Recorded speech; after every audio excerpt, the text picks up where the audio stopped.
Te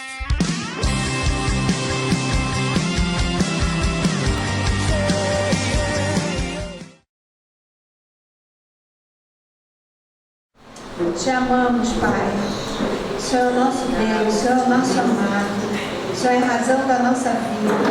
Nossa vida só tem significado por Tua causa, Senhor.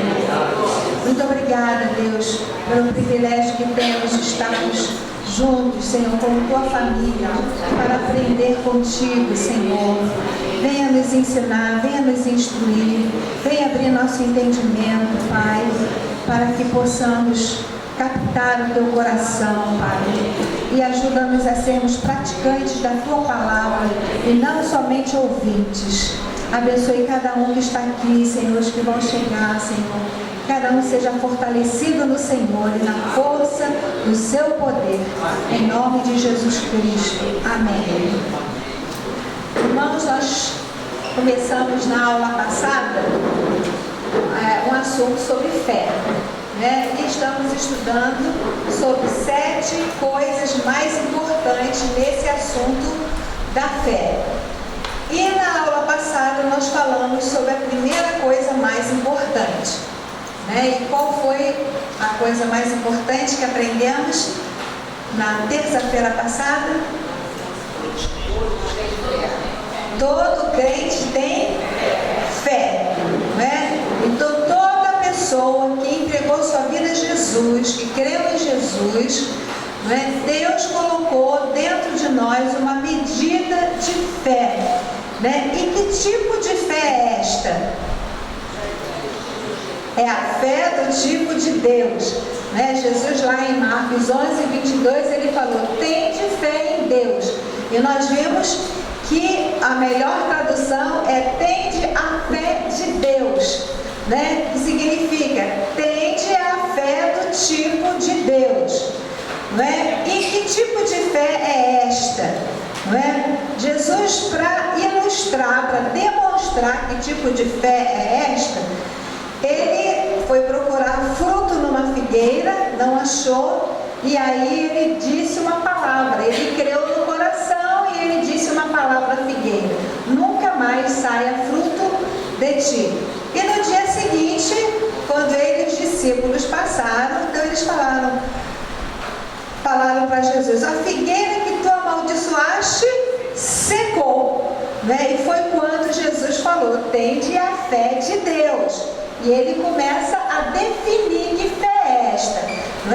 Então Jesus disse que aquilo que a gente falar e não duvidar no coração, mas crer que se fará o que diz, assim será com ele.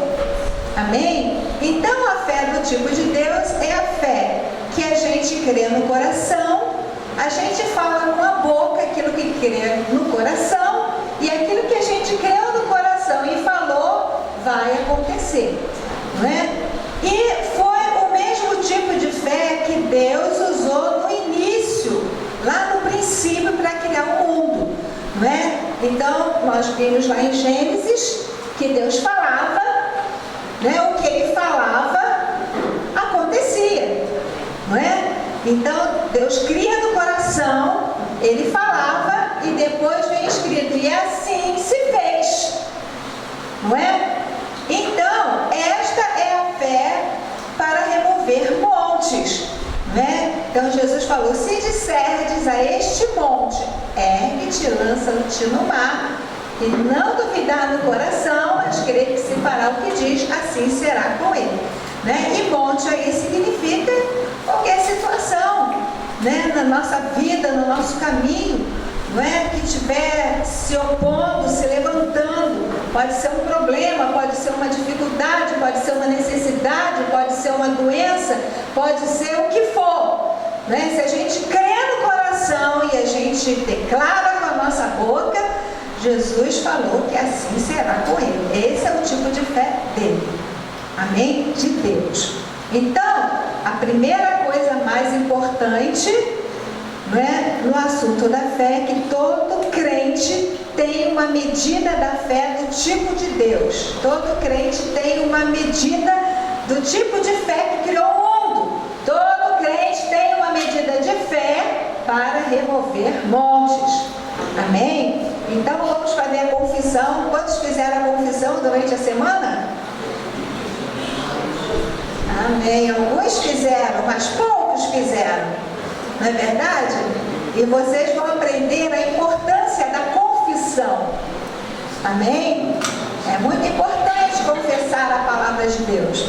Então, declarem em voz alta: sou crente. Sou crente. Não tenho dúvidas. Não tenho dúvidas. Tenho uma medida da fé do tipo de Deus. Tenho uma medida da fé do tipo de Deus. Da fé que criou o mundo no princípio. Da fé que criou o mundo no princípio. Tenho uma medida da fé para remover montes. Tenho uma medida da fé para remover montes. Amém.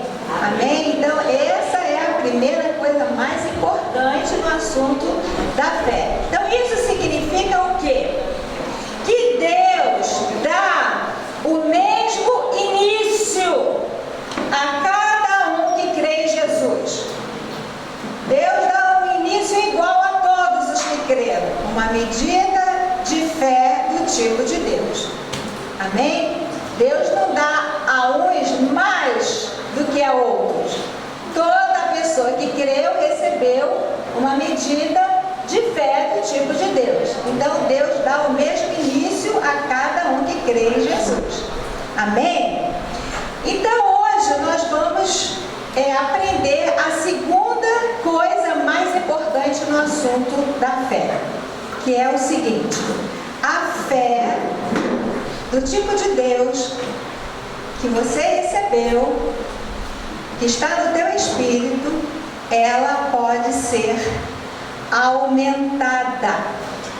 Então isso quer dizer que a fé cresce, a fé se desenvolve.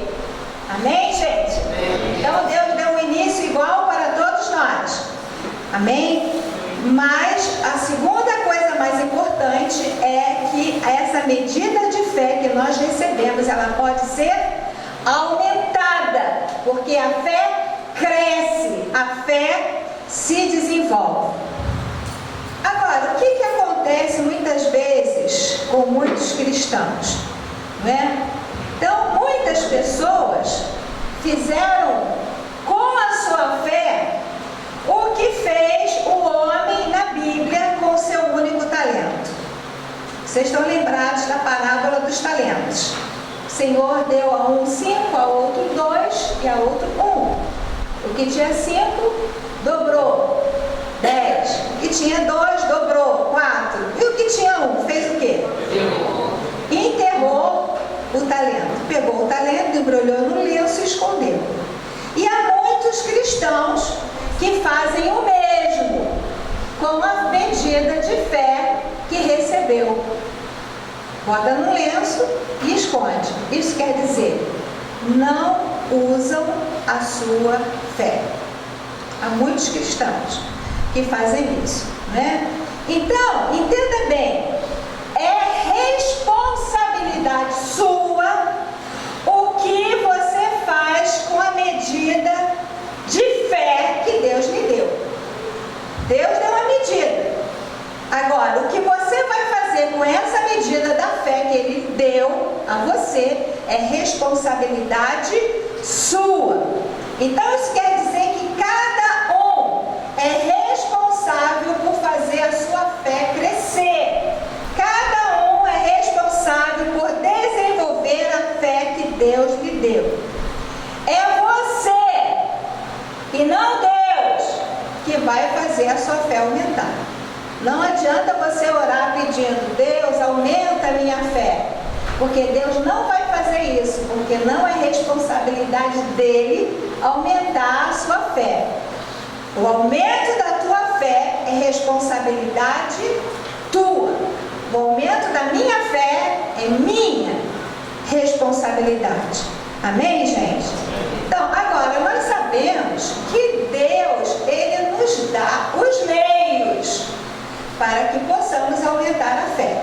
E nós vamos ver duas coisas que nós precisamos fazer para que a nossa fé aumente.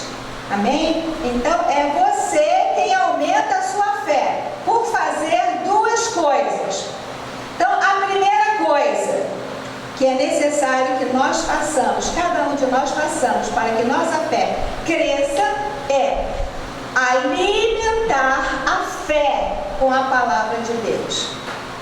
Então, qual é a primeira coisa que precisamos fazer para que a fé cresça? Alimentar a fé com a palavra de Deus. Vamos abrir em Mateus 4. Mateus 4.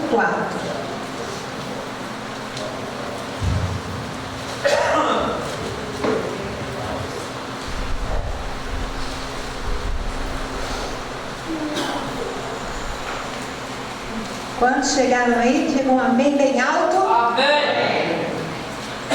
Então vamos ler juntos esse versículo. Jesus, porém, respondeu: está escrito, não só de pão viverá o homem, mas de toda palavra que procede da boca de Deus. Então, qual é o contexto desse versículo? Não, o contexto que Jesus falou isso. A tentação, né? Jesus foi levado ao deserto pelo Espírito, tinha passado 40 dias e 40 noites em jejum, quando ele foi tentado pelo diabo, né?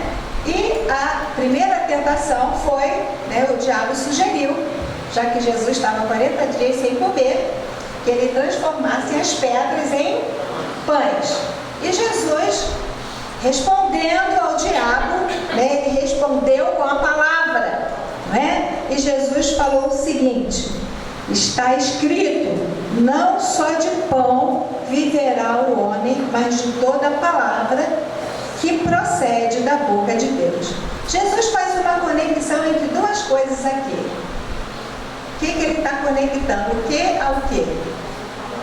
Não só de pão viverá o homem, mas de toda palavra que procede da boca de Deus. Hã? Palavra e pão, né? Ele está conectando pão com palavra, né? Então, a Bíblia muitas vezes, e a gente vê que Jesus faz isso, e a Bíblia muitas vezes usa termos naturais e humanos para ensinar verdades espirituais. Então, o que Jesus está colocando aqui é que, assim como a comida é para o corpo, a palavra de Deus é para o espírito, não é? Então, Jesus está fazendo uma relação entre o alimento físico, que alimenta o corpo, com o alimento espiritual, que alimenta o espírito. Amém? Então, Jesus está mostrando que, assim como a comida é para o corpo, então a palavra de Deus é para o espírito do homem. Então, veja bem, do ponto de vista natural, humano, se a gente comer bons alimentos com regularidade, uma pessoa, ela vai, se ela estiver na idade de crescimento, né, como uma criança, como um adolescente, ela vai ter um crescimento saudável, né? Se nós já passamos da idade do crescimento, mas comer alimentos bons com regularidade, vai fazer com que o nosso corpo fique forte e saudável, não é verdade? Então, gente, Jesus está fazendo uma comparação entre coisas que acontecem no mundo natural com coisas espirituais. Então, isso quer dizer que, semelhantemente, se você alimentar a sua fé com a palavra de Deus, a sua fé vai crescer. Amém? Então, olha só, eu trouxe até esse livro aqui para mostrar para vocês, né? E se vocês se interessarem, seria uma boa aquisição. Esse livro eu já usei ele todo 2 vezes. E ele estava todo despencando, e o Marcelo, ele fez esse trabalho muito bem feito para mim, né? Porque eu valorizo muito o que está aqui, né? Porque o que está aqui, está aqui. Amém? E o título dessas devocionais é O Alimento da Fé. E nós já vimos que o alimento da fé é o quê? A palavra de Deus, né? Então aqui a gente encontra meditações diárias áreas sobre o assunto de fé, não é? E no final sempre tem uma confissão, né, para a gente declarar, para a gente falar a palavra de Deus, né? E são meditações para um ano, né? Quem me deu esse livro em 2002 foi a querida irmã Eflauzina, que já está com o Senhor, e assim que ela me deu, eu fiz todas as meditações durante um ano, né? E quando chegou o ano passado, Deus falou para eu fazer de novo, e o ano passado eu fiz todas essas meditações de novo, né? Então eu creio que seria uma boa aquisição se vocês se interessarem, né? O Alimento da Fé são devocionais do irmão Kenneth Hagin, um homem que teve muita revelação na área da fé e que ensinou muito sobre este assunto, né? Então, vamos lá para Romanos 10, foi um versículo que nós lemos ontem. Romanos 10, ontem não, terça-feira passada. Romanos 10, versículos 8 e 10.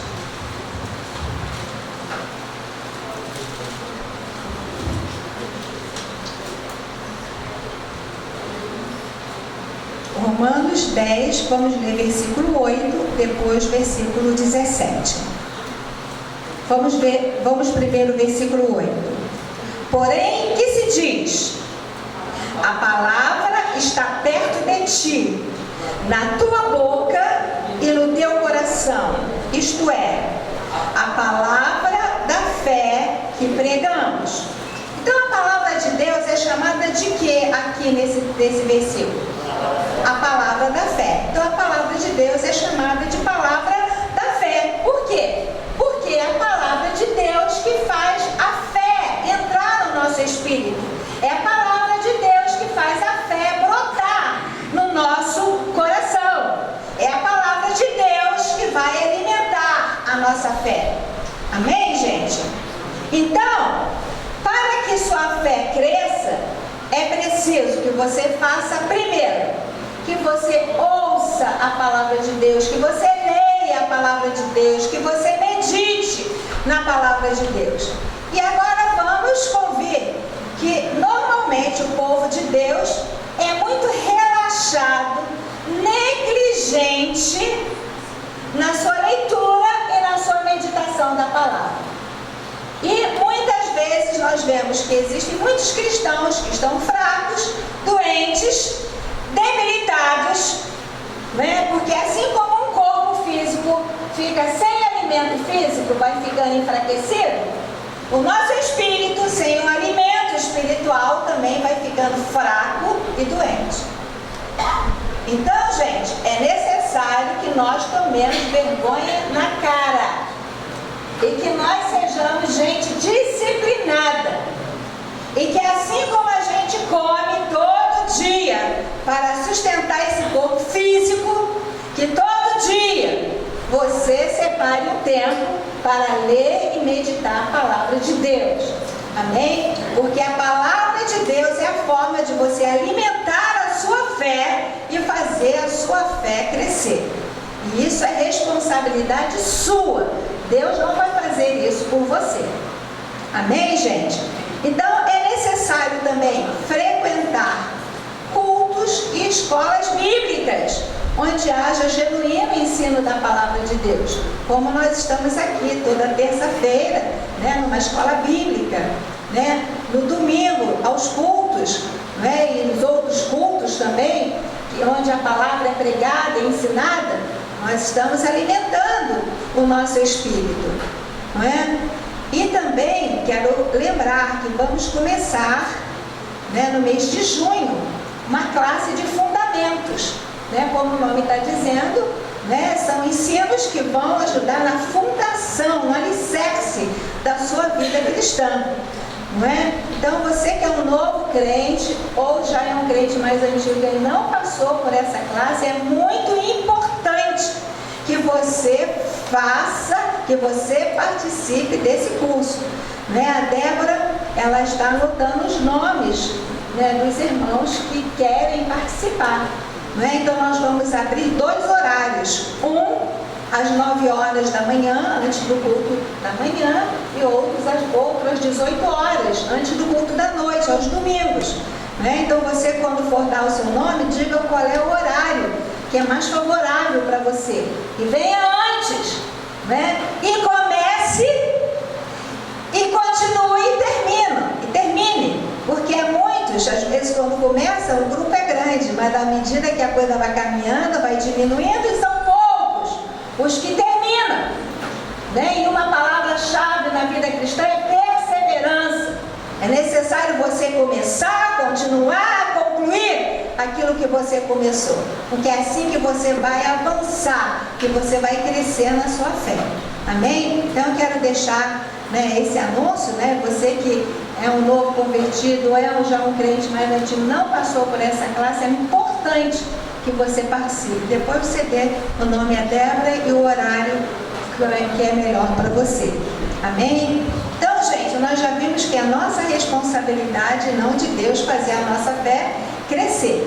Né? E a gente faz a fé crescer fazendo duas coisas. A primeira é alimentando a fé com a palavra. E a segunda é exercitar a fé, pondo a fé em prática. Amém?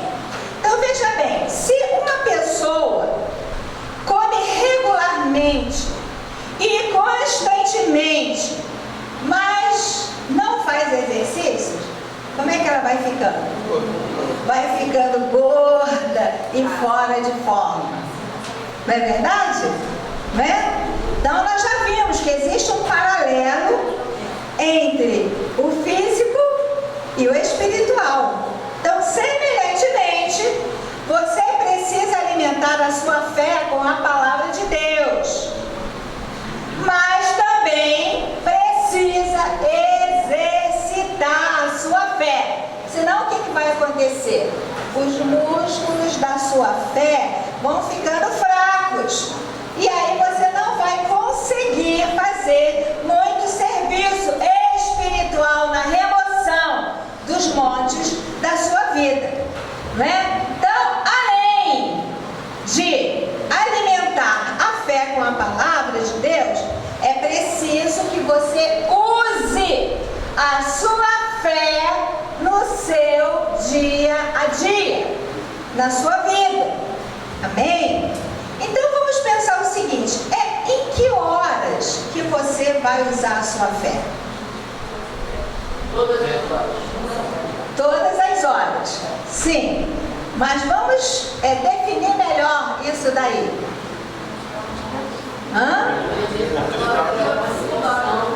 Nas horas que nós estamos passando o quê? Por problemas, momentos difíceis, por dificuldades, problemas físicos, enfermidades, problemas familiares, problemas financeiros, problemas profissionais, nas lutas do nosso dia a dia. Né? Quando tudo está tudo bem, mamão com açúcar, você vai ter que exercitar a tua fé em quê?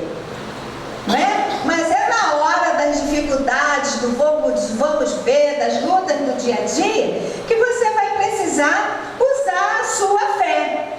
Né? E é nessa hora que você vai ter que combater o que o apóstolo Paulo chamou de o bom combate da fé. Né? Vamos ler esses textos que Paulo fala. 1 Timóteo 1,18. 1 Timóteo 1,18.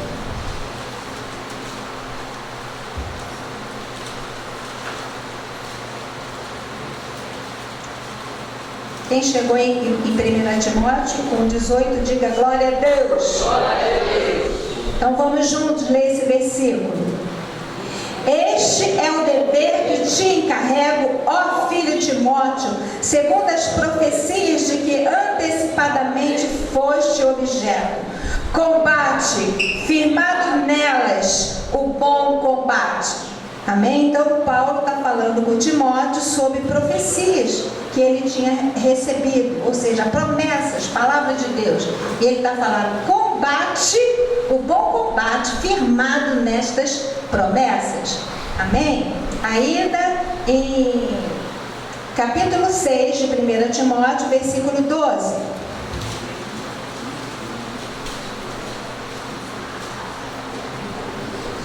Versículo 12, vamos juntos?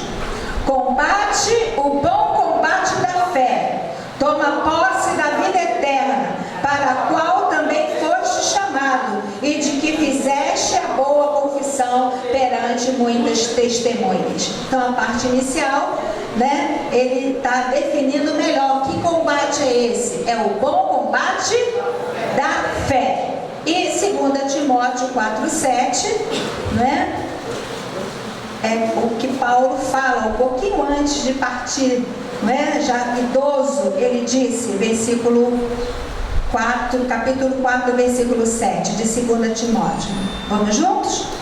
Combati o bom combate, completei a carreira e guardei a fé. Gente, a gente andar na fé é um combate. Por quê? Vamos imaginar no caso de uma enfermidade, né? Na enfermidade a pessoa tem sintomas, às vezes são dores, né? E aí ela vai ao médico, o médico pede exames, os exames dão um resultado muito ruim, e aí o médico faz um diagnóstico muito ruim, né? E aí, dentro dessa situação, você entrou no combate.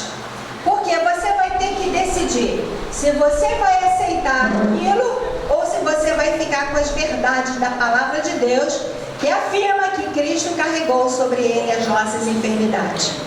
Isso é um combate, porque você vai ter que decidir com que palavra você vai ficar, com a palavra de Deus ou com a palavra do médico, né? Você vai ter que decidir se você vai ficar firmado no seu espírito, com as verdades que estão no teu espírito, ou a sua alma que ficou abalada com a notícia. Não é verdade? Isso aí é o quê? É um combate. E a Bíblia chama isso de bom combate.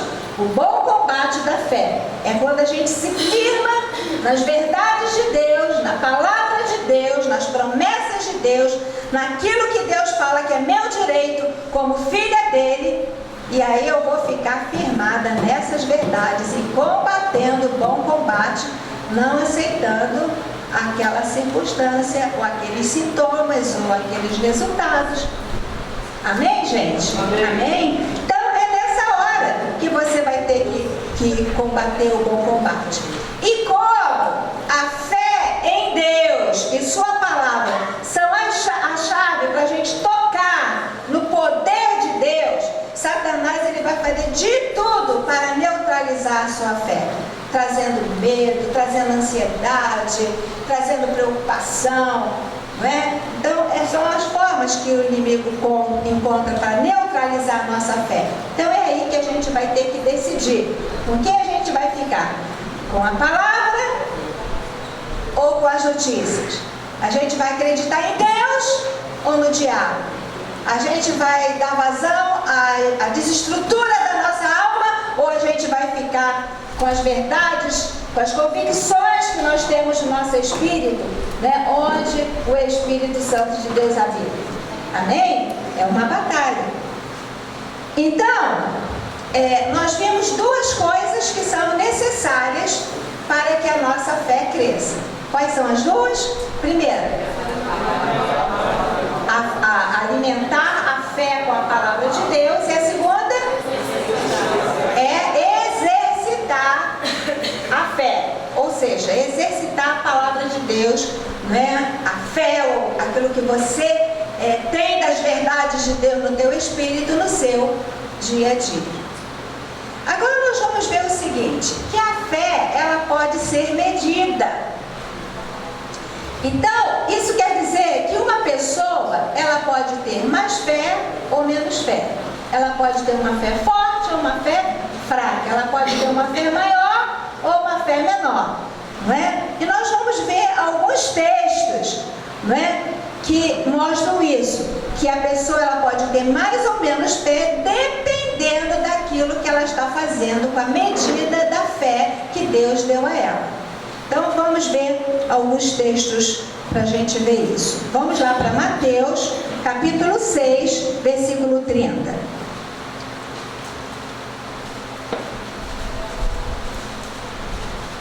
Mateus 6, 30.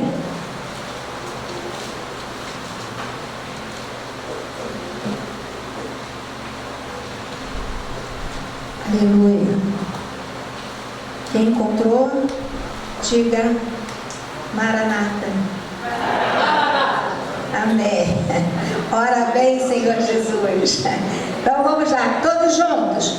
Ora, se Deus veste assim a erva do campo, que hoje existe e amanhã é lançada no forno, quanto a mais a vós outros, homens de pequena fé. Jesus está falando aqui sobre que as pessoas podem ter uma fé como? Pequena, não é? E qual é a circunstância aqui, né, que pode haver na vida de uma pessoa que faz com que a fé fique pequena? Jesus está falando sobre o que aqui?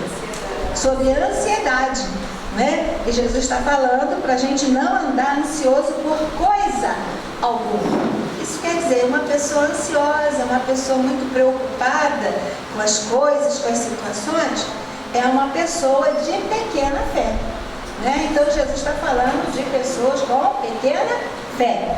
Ainda vamos lá para Mateus ainda, capítulo 14, versículos 30 e 31. Mateus 14, versículos 30 e 31.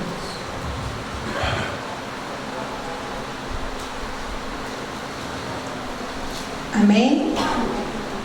Vamos juntos, versículo 30 e 31.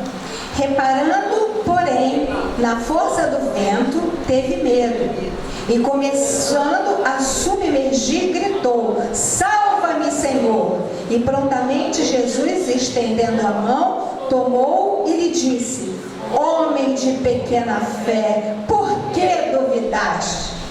Qual era o contexto aqui? Pedro, né? O que aconteceu com Pedro? Né? Jesus vinha andando sobre as águas e aí ele falou: Senhor, se és tu, manda-me ter contigo. Jesus falou: bem. E ele saiu do barco e foi. Só que, né, enquanto ele olhou para Jesus, ele foi bem, né? Mas quando ele virou para olhar a força do vento, as ondas, o que aconteceu com ele? Ele teve medo e por isso afundou, né? Então, uma das coisas que faz a pessoa naufragar na fé, afundar na fé, ou ficar com pequena fé, é o quê? Medo, não é? Então, Jesus, nesses dois textos, né, Jesus disse que quem vive ansioso, né, e com medo, tem pequena fé, não é? Agora vamos lá para Mateus, aí, só virar a página, Mateus 15, versículo 28. Vamos juntos, versículo 28. Então lhe disse Jesus: ó mulher, grande é a tua fé, faça-se contigo como queres. E desde aquele momento sua filha ficou sã. Então Jesus está dizendo que existem pessoas que têm fé grande fé. E aqui no caso a mulher cananeia, né, que tinha ido procurar Jesus porque a filha vivia endemoniada. Ela não era uma mulher do povo judeu, né? E aí Jesus, ele foi dando lambada dela, respostas duras que qualquer pessoa que fique muito ofendido facilmente, né, teria desistido, mas ela não deu bola. Ela estava querendo a libertação da filha dela e ela continuou insistindo, né? Então Jesus admirou, disse: ó mulher, grande é a tua fé. Amém? Então Jesus falou que tem gente que tem fé pequena e tem gente que tem fé grande. Então logo a fé de uma pessoa pode ser pequena ou grande. Quem falou isso foi Jesus. Amém? Agora vamos para Romanos 4, 19. Romanos 4, 19.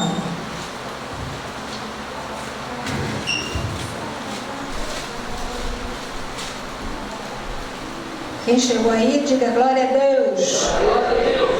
Vamos juntos.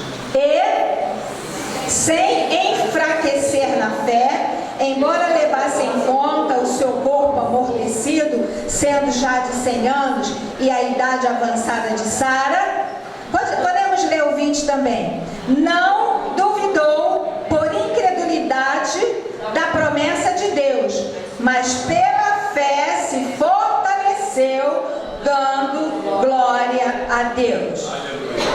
Aqui apóstolo Paulo está falando acerca de quem?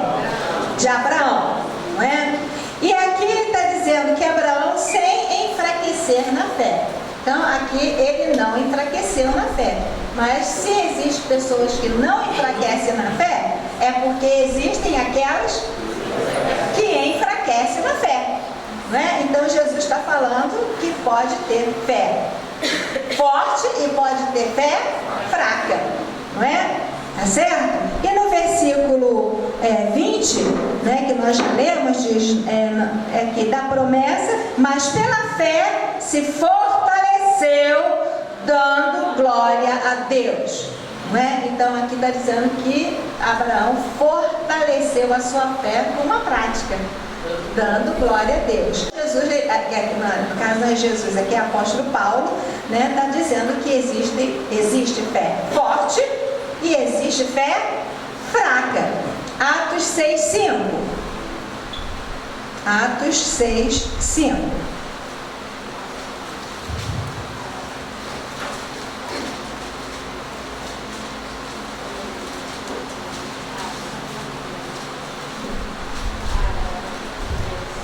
Amém? Vamos juntos?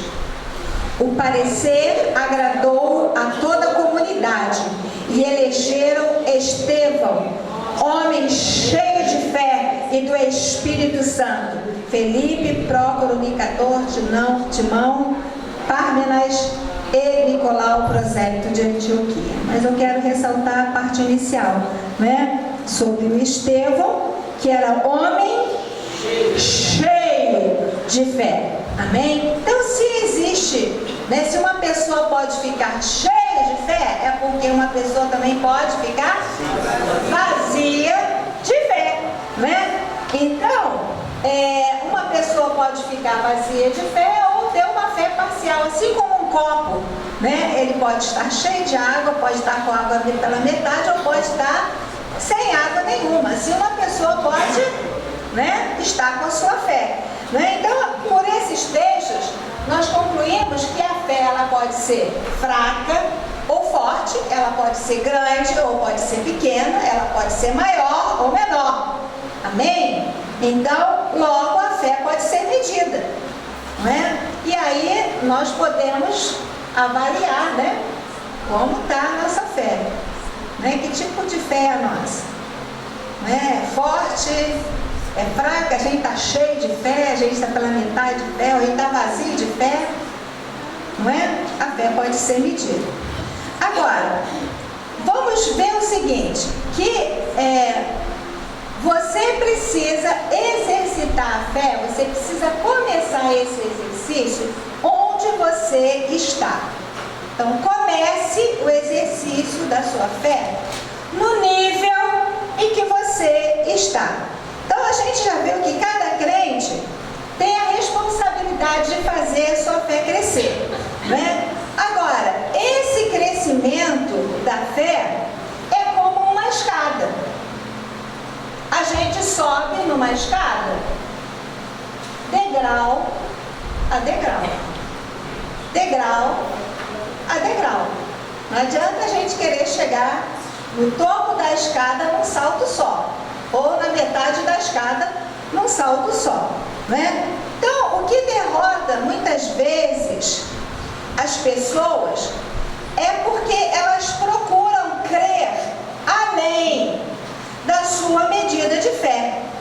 Tentam começar lá pelo último degrau da escada ou pela metade, mas a sua fé não chegou nesse nível, né? E aí o que acontece? As coisas não funcionam. E aí a pessoa fica derrotada, frustrada. É claro que se a pessoa está no nível de fé do primeiro degrau, ela está querendo usar a fé como se estivesse no meio da escada, ela vai se frustrar, porque as coisas não vão funcionar. Então a fé precisa ser alimentada e exercitada a fim de crescer. Mas só que isso leva tempo. Assim como um bebezinho nasce, ele não fica adulto num piscar de olhos, né? Ele vai crescendo, não é? Dia a dia, passo a passo, aí vem a primeira infância, aí quando vai chegando na adolescência tem aquele crescimento, até chegar na idade adulta. Crescimento não é vapt-vupt, é um processo que leva tempo, que é necessário constância e perseverança, não é?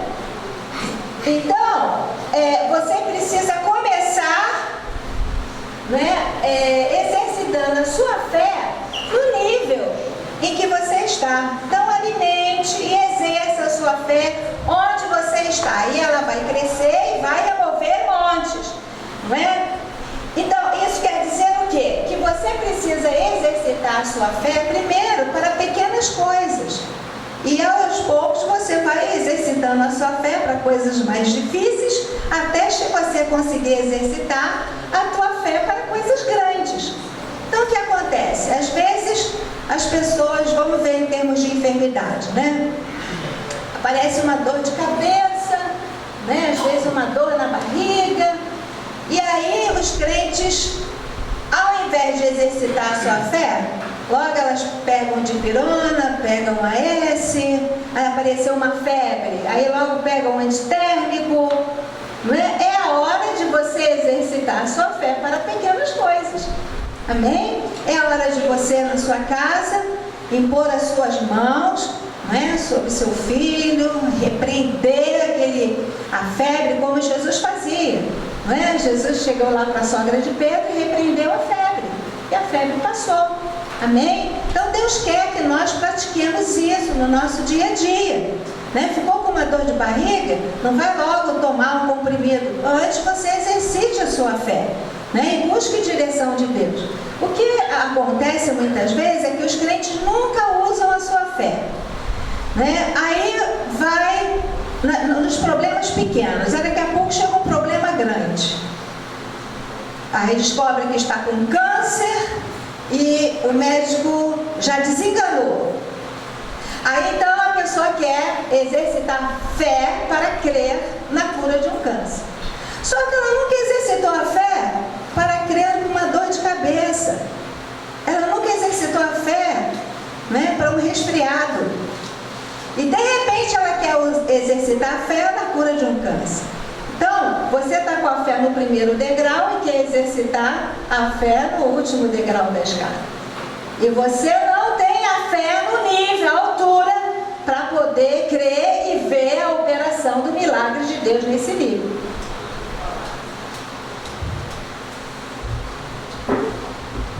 Miguel Ângelo, meu neto. Eu fui na doutora do doutor do Leandro, né, o endocrinologista. Aí lá ele comeu muito biscoito e bebeu água. Aí dentro do carro ele começou a se sentir mal. Vó, ora por mim, vó, que eu não estou me sentindo bem, eu estou enjoado. Aí eu orei por ele dentro do carro, daqui a pouco ele deitou no banco, né, de trás e dormiu. Chegou em casa já curadinho, amém, sem enjoo nenhum. Amém. Amém, gente? Às vezes você está passando por problemas financeiros, não é? Às vezes está um desemprego, ou então está chegando as contas, você não tem dinheiro, e aí você fica abalado, desesperado, ou querendo mover alguns pauzinhos para poder conseguir uma solução tua, não é? E Deus está querendo que você ore sobre o assunto, que você converse com Ele, né? Que você creia no poder dEle, né? Para Ele agir, abrir as portas, mandar a solução dEle para aquela situação. Você não crê às vezes para R$100, daqui a pouco vai querer crer para $1 milhão. Não tenha fé, a altura para crer nesse nível. Você nunca exercitou para R$100? Estão entendendo, gente? Então nós precisamos começar a exercitar a fé no nível em que nós estamos. E aí a gente vai exercitando, vai crescendo, até que a nossa fé vai estar fortalecida para nós crermos em grandes coisas. Amém? Amém? Agora, vamos pensar o seguinte, que muitas vezes, por exemplo, cada um tem às vezes um nível de fé, e cada um tem que andar na luz que tem alcançado, não é? Então, às vezes, nós podemos cometer erros ao querer levar as pessoas a crerem além da sua fé. E muitas vezes nós a criticarmos por não ter fé para receber tudo quando nós sabemos que a pessoa tem direito em Cristo, né? Porque, gente, o que nós temos direito em Cristo é toda sorte de bênçãos espirituais nas regiões celestes. Amém? O pacote que Jesus conquistou e nos deu por herança é um pacote completo. Na mesa, nas regiões celestes, existem toda sorte de bênção. Seja ela de saúde, seja ela familiar, seja ela afetiva, seja ela financeira, seja de que tipo for. Amém? E agora, algumas pessoas já têm a revelação de que isso é sua herança, é seu direito. E você vai entrar com o braço da fé nas regiões celestes, na dimensão espiritual, e trazer aquilo que é seu para se materializar. Mas às vezes uma outra pessoa que você está ajudando, que você está ministrando, ela não teve esse entendimento, não tem esse nível de fé. E muitas vezes a gente quer levar a pessoa a exercitar uma fé além do nível que ela tem. Ou então a gente critica porque a pessoa ainda não tem a fé, ela não recebeu a revelação daquilo que é direito. Então vamos ver um exemplo. Imagine uma pessoa na igreja, uma mulher, essa é uma suposição, na igreja, que tenha que passar por uma cirurgia delicada, uma cirurgia muito difícil, não é? Então a gente sabe, é óbvio, que a vontade perfeita de Deus para ela, o melhor de Deus para ela é o quê? É a cura sobrenatural, não é? É a manifestação do poder de Deus na vida dela, que ela seja curada e que ela não precise de passar pela cirurgia, não é? Esse é o melhor de Deus? Certamente, é óbvio que é isso, não é? Mas a pessoa muitas vezes ela ainda não tem um nível de fé para crer nisso, não é? Então, o que a gente pode falar? A gente pode falar sobre cura divina, a gente pode ler a palavra de Deus sobre o assunto de cura para ela, dar os versículos para ela ler, meditar e confessar, para que aquelas verdades entrem no espírito dela, a fim de que o nível de fé possa crescer, não é? Se isso surtir efeito e ela conseguiu crer, no sobrenatural de Deus na vida dela, glória a Deus. Mas e se não conseguiu? Se não surtiu efeito, não é? Então, o que nós devemos fazer? Nós precisamos descer ao nível de fé dela e procurar saber com ela o que ela acredita. Então pode ser que ela acredite que ela vai passar pela cirurgia, que Deus vai abençoar os médicos, vai abençoar a cirurgia e que ela vai ser muito bem sucedida nessa cirurgia. É o que ela acredita. Então o que você vai fazer? Você vai descer ao nível de fé dela e concordar, que seja assim como ela crê. Amém? E Jesus, ele falou lá em Mateus 18, 19, um texto que nós já conhecemos bem, mas vamos lá. Mateus 18, 19.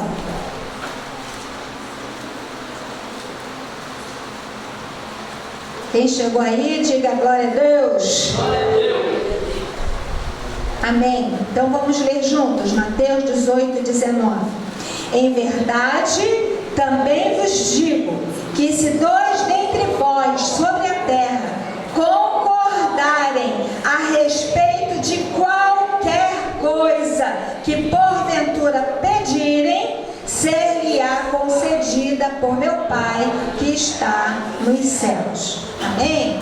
Então, isso quer dizer que precisa haver concordância. Se não houver concordância, não vai ser concedido. Aqui está dizendo que Deus no céu vai conceder quando duas pessoas concordarem com alguma coisa na terra. Amém?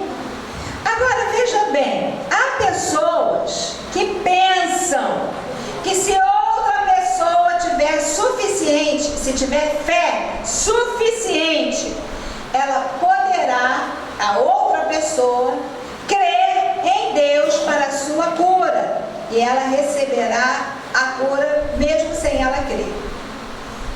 Então, ela está na carona da fé do outro, achando que se o outro tem fé suficiente para orar por ela, para ela crer, e que isso é o suficiente.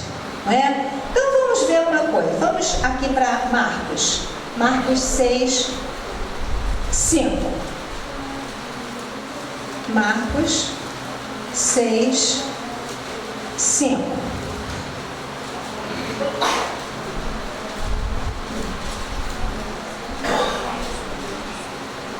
Amém? Todos chegaram aí? Quem chegou, diga amém bem alto. Amém. Então vamos juntos ler o versículo 5. Não pôde fazer ali nenhum milagre, senão curar uns poucos enfermos, impondo-lhes as mãos. Aqui está falando sobre quem? Sobre Jesus. Ele está falando sobre os habitantes de Nazaré. E aqui está dizendo que Jesus não curou todos os doentes de Nazaré. Ele curou apenas umas poucas pessoas. Agora, vamos pensar, Jesus era um homem de fé? Sim, Jesus era um homem de fé. Não é? Então ele podia só com a fé dele curar toda aquela cidade. Não é? Mas ele não fez. Não é? Por quê? Veja o versículo 6. Admirou-se da incredulidade deles. Não é? Então, se Jesus não derrubou a incredulidade daquelas pessoas, você também não precisa pensar que vai fazer melhor do que Jesus. Amém? Amém? Que às vezes parece que a gente traz para nós a responsabilidade de curar uma pessoa. Não é? Então, se é algo que Jesus ele procurou ver no coração das pessoas, né, para que ele fizesse um milagre, ele procurou ver se a pessoa tinha o quê? Fé. Amém? E Jesus, né, no caso, estão lembrados lá dos dois cegos, né, que clamavam: Jesus, filho de Davi, tem compaixão de mim. Né? E daí Jesus perguntou: o que queres que eu te faça? Parece até uma coisa engraçada, né? Perguntar dois cegos, né? Mas Jesus queria saber muito bem se eles sabiam o que eles queriam, né? Ele falou: aquilo que nós, que a gente beija, Senhor. E Jesus falou: faça-se-vos conforme a vossa fé. Amém? Então você, com a sua própria fé, não vai conseguir levar todos a cura. Amém? E nem vamos ficar com a responsabilidade como se fosse nossa. Aliás, nenhum de nós tem poder nenhum nosso para curar ninguém. O poder para curar as pessoas é o poder de Deus. Amém? E nós somos instrumentos de Deus para liberar, né, a palavra da fé, a palavra da cura, se a pessoa também crê. Então tem que ter a participação dela também. Só para dar um exemplo prático, né? Nós fomos num culto nas casas e a gente foi orar por a dona da casa, né? E ela estava com câncer e nós pregamos, falando sobre salvação, né? Pregamos sobre Jesus, pregamos sobre salvação, fomos bem claros em relação a isso. Né? E o marido dela falou também bem claro pra gente, o que eu quero de vocês é que minha esposa seja curada, entendeu? Agora essa coisa dessa fé de vocês, essa coisa de Jesus, entendeu? Eu não quero isso muito agora não, entendeu? Eu quero primeiro que ela fique boa, que ela melhore, depois a gente pode até conversar. Posso até conversar contigo depois, dessa maneira. Ele falou para mim assim, dessa maneira, e quem estava comigo lá? Silvana estava, Elisa estava. Uma semana depois ela morreu. É isso aí. Então, gente, isso com as pessoas em geral e também com relação a outros crentes.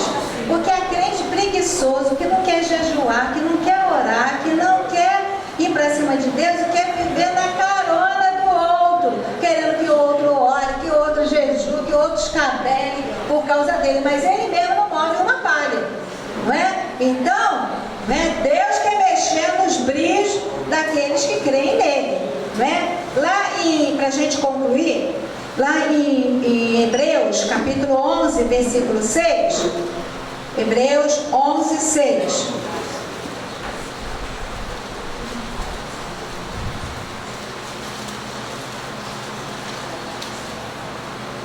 Vamos ler juntos? Hebreus 11, 6. De fato, sem fé é impossível agradar a Deus, porquanto é necessário que aquele que se aproxima de Deus creia que Ele existe e que se torna galardoador dos que o buscam. Então, o que é que Deus exige de cada crente? Fé. Então, Deus exige que cada crente tenha fé, né? E Ele nos oferece os meios para produzir a fé, o alimento da fé, a palavra de Deus, o exercício da fé, você colocar em prática a sua musculatura espiritual. Então, cabe a nós a responsabilidade de fazer a nossa fé crescer. Agora, se Deus exige que a gente tivesse fé e não desse os meios e que para que isso fosse possível, Deus estaria sendo injusto, porque Ele estava exigindo algo que a gente não poderia conseguir, né? Mas Deus é justo. O que Ele exige, Ele nos dá os meios e as condições para a gente conseguir. E o último versículo, então, para nós lermos, está em 2 aos Tessalonicenses 1:3. 2 aos Tessalonicenses 1:3.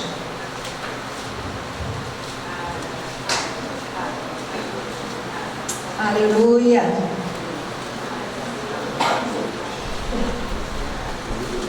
Quantos chegaram aí? Digam glória a Deus bem alto. Vamos juntos ler.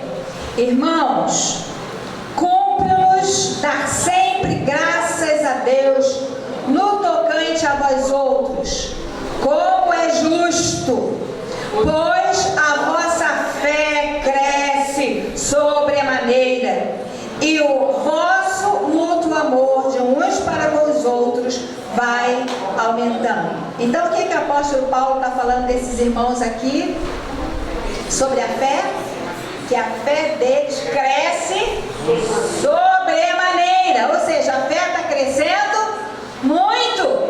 Amém? Então, que a nossa fé seja como a fé desses irmãos aqui, né? Que a nossa fé cresça sobremaneira, que a nossa fé cresça passo a passo, degrau a degrau, de fé em fé, mas que cresça sempre. Amém? Que a nossa fé cresça e remova os montes. Amém?